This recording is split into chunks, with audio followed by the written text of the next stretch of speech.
Bon, on reste avec Loïc Fodjo sur le plateau. Loïc, vous êtes avec nous. Peut-être ce soir encore, on va connaître toute la vérité sur une affaire que vous avez subie du côté de la Gambie. On a vu justement la Zambie. Voilà cette vidéo qui était devenue virale, où il y avait ces secours qui étaient demandés. C'était votre vidéo, vous le confirmez déjà, demandée par vous au peuple camerounais. Je veux dire peuple pour ne pas rester dans l'administration sportive. Il fallait le dire aux autorités sportives camerounaises qu'en Zambie, ça n'allait plus, ça ne donnait pas. Alors la première question, c'est de savoir s'il s'agissait de quoi. Qu'est-ce que vous êtes allé faire en Zambie? Donc, évidemment, très bonne question. Enfin, j'étais avec l'Union de Douala en 2020. Et voilà, en fait, j'avais arrêté parce que en fait, je ne veux pas trop en parler. Mais je vais dire le plus important. Ouais. Donc, j'étais avec l'Union après avoir arrêté pendant 7-6 mois. Je sortais de l'Arabie Saoudite, j'ai résilié mon contrat. Moi-même, pas que le club a résilié, j'ai résilié moi-même parce que voilà, je voulais rentrer. Et de là, je m'entraînais seul avec certains gardiens que je voulais un peu entraîner pour l'amour du football. Et de là, il y avait une équipe qui s'entraînait, donc voilà, je me suis entraîné avec cette équipe, on a joué le tournoi de l'amitié, après 2 semaines d'entraînement, on a remporté le tournoi et c'est là où je peux jouer avec l'Union. Avec l'Union, c'est de là qu'il y a un manager qui me contacte et il me fait pas d'un contrat en Zambie. Donc voilà, et je lui ai dit, bon voilà, moi je vais jouer. Pour l'amour du ballon, il faut que je joue. Voilà, il m'a posé des conditions pour l'agent, je lui ai dit, écoute, moi je vais jouer. L'agent va arrêter, je suis allé, quand je suis arrivé là-bas déjà, je partais pour signer, selon ce qu'il m'a dit. Donc je lui ai dit, voilà, si c'est pour signer, moi je pars, mais c'est pour faire les essais, moi je ne veux pas, je reste ici, je vais attendre autre chose. Donc en arrivant là-bas, le manager m'avait déjà menti. Donc voilà, parce que quand je suis arrivé, je me suis rendu compte que voilà, il fallait faire les essais et tout et tout. Bon, après, j'ai pris cela ainsi. Et le club voulait me donner 1 an. Et quand j'ai fait les essais, après les performances et tout, ils m'ont donné 2 ans et demi. Et voilà, c'est de là que les choses commencent. Mais en cela, le club ne m'a jamais enregistré parce qu'il y avait déjà un gardien étranger. Et quand je venais, c'était pour que le gardien parte. Donc ils n'ont pas fait partie du gardien. Et ça devenait compliqué. Ce qui faisait que j'ai signé, et après avoir signé, et il fallait qu'on m'enregistre, c'était pas enregistré, donc je ne pouvais pas jouer. Donc j'ai essayé de causer avec le manager, bon, je me suis trouvé dans un pétrin, le manager, il voulait juste son agence, son business, c'était tout, il n'a pas pensé à moi. Donc j'ai essayé de me battre moi-même, et avec mon talent que Dieu m'a donné à l'entraînement et tout. Et c'est du moment que le club, après 4 mois, quand le club descendait, voulait descendre en deuxième division, que le président m'a dit, voilà, je t'ai acheté, c'est pour venir jouer. Ils m'ont fait la licence. Et voilà, quand ils m'ont fait la licence, je me suis entraîné mercredi, et le club voulait que je joue samedi. Et voilà, quelque chose que je n'ai pas accepté parce que je n'étais pas préparé à jouer. Bon, je les ai dit, voilà, préparez-moi pour le week-end, je vais jouer. Donc je me suis entraîné, je crois que c'était lundi, voilà, je viens lundi à l'entraînement, je m'entraîne pour jouer mercredi. Voilà, je me suis blessé seul. Je me suis blessé, je me suis pété le ministre du genou et le ligament. Seul, je jonglais juste le ballon et je me suis pété le genou. Donc après ça, c'était un autre calvaire. Et je suis rentré à la maison. Je n'avais pas encore la douleur, c'est le lendemain matin que je me lève, je vois mon genou gonflé et j'ai fait part à la direction et au docteur du club. Il voulait toujours me pousser à jouer, moi je dis je ne peux pas. Donc voilà, ils m'ont abandonné à la maison, vous connaissez l'Afrique, il n'y a pas de soins, donc je vivais et le salaire ils ne payaient même plus. Parce qu'ils ont dit non, c'est comme si je suis venu avec. Ils ont tout arrêté. Ils ont tout arrêté. Donc c'est là où j'ai pris un avocat FIFA que je connais, Loïc. Loïc, oui, c'est un franco-algérien que je connais depuis longtemps. Je ne l'ai fait pas, bon, il m'a dit voilà, tu vas me donner les $100, voilà, chaque fin de mois. Et c'est lui que j'ai pris. Après, le club a décidé, après 7 mois, parce que voilà, c'était chaud, il voulait les amener à la FIFA. Donc il a demandé au club il a dit que bon, va te faire opérer, le club va te faire opérer. Donc je n'ai même pas de documents, ils ne m'ont pas encore fait le permis, tout ça. Donc j'étais là comme ça. Donc le club a fait le permis de travail, voilà comment dire en français, le permis de travail. Et j'étais chanceux parce que j'avais mon deuxième passeport. Le premier finissait, j'avais le deuxième puisque j'ai fait avant de venir. Donc ils m'ont fait le permis de travail avec ce nouveau passeport. Je suis allé en Inde pour me faire opérer. Et de l'Inde, voilà, ils voulaient que je finisse mon contrat direct de l'Inde pour rentrer. Moi j'ai dit non, je dois revenir et finir mon contrat. Donc quand je suis revenu, c'était compliqué, je me suis soigné vite, j'ai tout fait, j'ai dépensé moi mes sous pour vite faire, parce que voilà, je voulais jouer. Et en 4 mois, j'étais déjà apte à jouer. Ils ont fait les matchs amicaux et tout, j'ai joué. Bon, le coach voulait m'utiliser, le coach qui était là parce qu'il était vraiment professionnel.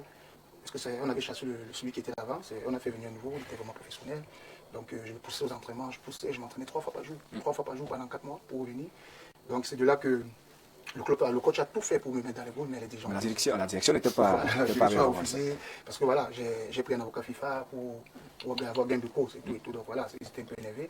Donc après cela, c'était compliqué. C'est compliqué. Donc, on n'est pas revenu à... Voilà. Bah, nous, au pays, on entendait les cris, hein, donc la douleur d'un compatriote. Voilà. Évidemment, après ça, quand mon contrat se termine, je m'apprête à rentrer au pays. Parce que j'avais Abou Daga, bon, qui m'a parlé d'un truc pour Stade Malien et tout. Donc je m'apprêtais à rentrer.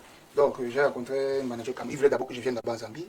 Avant que je vienne là-bas, il y avait un club Force Rangers qui me voulait. Mais il voulait qu'il fasse des essais, j'ai refusé. Donc comme j'étais déjà là-bas, et j'étais avec Napsasta, il m'a dit, bon écoute, ne rentre pas. Il y a un club qui a vu tes entraînements quand tu t'entraînais avec Napsa, et ils sont intéressés par toi. Ils veulent que tu viennes les aider. Donc je suis resté encore en Zambie. Je lui ai dit, bon voilà, mon cadre de séjour a expiré en septembre, mon passeport est expiré en juillet de 2024. Donc s'ils peuvent faire tout et qu'ils me donnent la possibilité de rentrer au pays, faire un nouveau passeport et revenir, qu'on me fasse le permis. Ils m'ont dit, il n'y a pas de problème, voilà, voilà. Donc voilà, je suis allé avec le club. Tout s'est passé bien, j'étais même capitaine. J'étais capitaine. Tout s'est passé bien, c'est moi qui jouais tous les matchs amicaux et tout, et tout, et tout. Mais je n'avais pas encore trop de force dans le genou parce que j'ai fait l'homme sans jeu. Donc je faisais les passes, les longs dégagements, mais pas vraiment longs. Voilà. Donc le dernier match qu'on a juste contre le champion de la première division de la Zambie. J'avais retiré un penalty, on a gagné 1-0.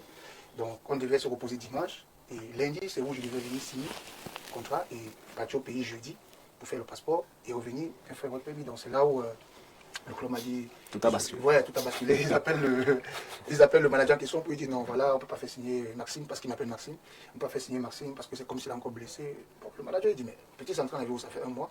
Il est bien, il fait les bons entraînements, même vous l'avez dit, il fait les bons matchs, vous êtes, il a l'expérience. Mais pourquoi? Non, ils n'ont pas donné les raisons. La raison, c'est que voilà, c'est comme si je suis encore blessé. Et c'est de là où maintenant le manager, c'était compliqué avec lui aussi parce que le moment où je suis resté, j'avais encore d'argent sur moi pour me payer un billet d'avion pour rentrer au pays parce qu'il y a ce qu'on appelle les gratuités. D'accord. Bon. C'est les taxes qu'on paye et on te donne 25% de ce que tu as payé et tout, et tout. Donc je suis resté. Pendant 6 mois, je vis à mes crochets. Et après, c'est là où je suis allé voir Djigo avec qui j'étais en Coupe du Monde. Je lui ai expliqué, j'étais dans sa ville, je lui ai dit écoute, voilà la situation, moi je vais rentrer au pays. Parce que là, mes papiers ont expiré, je vais rentrer. Et j'ai mes contacts avec mon ancien club au Soudan. Il veut que je vienne là-bas, même si c'est pour entraîner les gardiens et tout, et tout. Moi, je vais rentrer. Il me dit non, je vais t'aider, mais je ne peux pas t'acheter un billet d'avion, parce que voilà, c'est compliqué et tout, et tout. Il m'a d'abord pris un hôtel pendant 3 jours. Et après, il m'a dit, voilà, je t'aide avec le transport, il faut rentrer dans ta ville, là où tu connais les gens. C'est là où je suis rentré dans ma ville.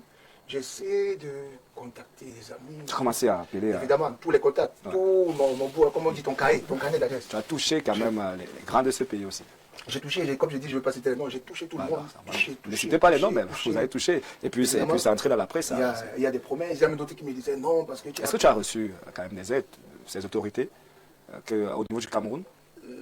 Au niveau du Cameroun, bon, c'est vrai qu'il y a le ministre qui a promis de faire quelque chose, qui a promis m'aider. C'est pas arrivé? Pas pour l'instant, parce que ce n'est que hier. Le président de l'Africa Foot? Bon, le président de l'Africa Foot quand même, mais bon, quand je suis arrivé, on a causé, on s'est vu, il m'a invité à la fédération. On a causé, on s'est vu, on a discuté, tout et tout. Il m'a aussi donc ces gens-là n'ont pas réagi quand il était en difficulté. De ce côté. Le président du Sinafoc? Bon, quand j'étais là-bas, évidemment, il a envoyé $250, comme j'avais dit. 150 000 francs, c'est ça? Bon, je pense, oui, c'est ça. Ouais, tu vas convertir, ça fait 150 000. Mais par contre, il y a beaucoup de personnes qui m'aidaient, mais pas financièrement. Comme la légende Thomas Kono qui m'a appelé. Il y a aussi Kalusha Boya de la Zambie. D'accord. Il y a aussi qui y en a Kanaki, il y a Roger Mila. Aussi m'ont contacté et tout. Mais vraiment, la personne qui était au centre de tout, c'était M. Alain Fabien. Ouais. M. Alain Fabien, c'est lui qui m'a porté dans le dos. Il ne m'a pas donné de l'argent, mais ce qu'il a fait, c'était plus que de l'argent.